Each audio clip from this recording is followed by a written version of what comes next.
Атақты Гиппократтың антын университет қабырғасында жүргендағы оқып білетін, соның атымен ант ететін біздің бүгінгі дәрігер бұл уәдесін бұлжытпай орындап жүрме. Әлде адал болуға берген бұл анты заңды құжат болмағандықтан кешегі берген сертін бүгін ұмытты ма? Осы аптада Информбюро редакциясына хабарласқан аналардың ащы ақиқаты тілшілерімізге осы сауалдарға жауап іздетіп көрді. Фатима мен Владаның мұң ортақ талабы бір. Екеуі де балаларының бүгінгі мүшкіл халіне дәрігерлерді кінәлайды. Сәбиіміздің тағдырын қолдарына табыс еткенде қорғылсын демедік. Бірақ сау баланы сал қылды, салдарында өздері жойсын. Ақ халаттыларға ашынған аналардың айтқан талабы осы. Емхана тарапынан бірнеше жаңа деректер шығып жатыр. Енді дәрігерлер кінәні өзіме артып отыр. Ақталудың өздерін ақтаудың амалы ғой. Дәрігер Есболаеваның кінәсі толығымен дәлелденетініне сенімдімін. Фатима Губаеваның егіз қыздарының бірі Зарема осы. Сәбидің сол жақ беті жансызданып қалған. Суық тиюдің мұндай сұмдық салдарына Сұңқар медициналық орталығының дәрігері кінәлі. Дер кезінде дауа жасамаған үшін дейді Фатима. Улучшения нету. 2 недели в больнице пролежали.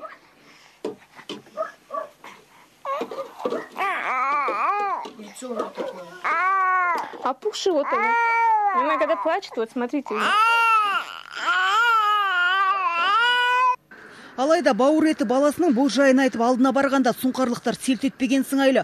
Басшысының кінәліне атып тастаймын деп айқайға басқаны болмаса, біздерді есіктен кері қайтарған, салы суға кеткен ананың ащы мұңын айтып барғанымызда.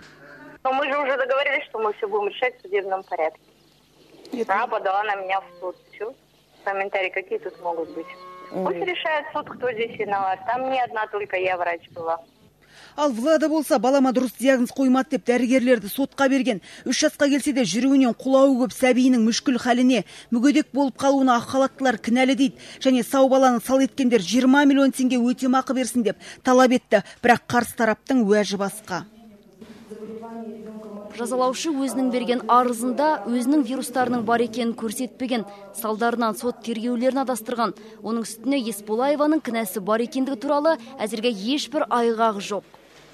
Қарға қарғаның көзін шұқымайды. Мұндай жағдайларға байланысты ақ халаттының айыбы бар ма әлде жоқ па? Оны анықтайтын комиссия сол дәрігерлердің өзінен жасақталған. Сондықтан олардың бір-біріне бірден кінә таға қоюы екіталай. Медициналық қызмет сапасына өздеріне түскен өтініш негізінде сараптама жасайтын Аман Саулық қорының президенті осылай деп отыр. Дәрігерлік қате болды ма? Болған жоқ па? Оның бәрін жаңағы сарапшылардың өздері дәрігер. Түсіндіңіз ғой. Сондықтан бізде медицина саласында және сарапшылардың арасында өздерінің енді әріптестер ғой. Сондықтан дәрігер әрекетін анықтайтын комиссияның құрамында қоғамдық ұйым өкілдері де болу керек дейді Бақыт Түменова. Ал ақ халаттылардың Гиппократ антына адалдығын анықтау мүмкін емес көрінеді. Өйткені медициналық университет қабырғасында берілген сертті растайтын заңды құжат жоқ. Ирина Савичанс, Данияр Жүсіпов, Тимур Қайрамбаев, Информбюро 31 арна.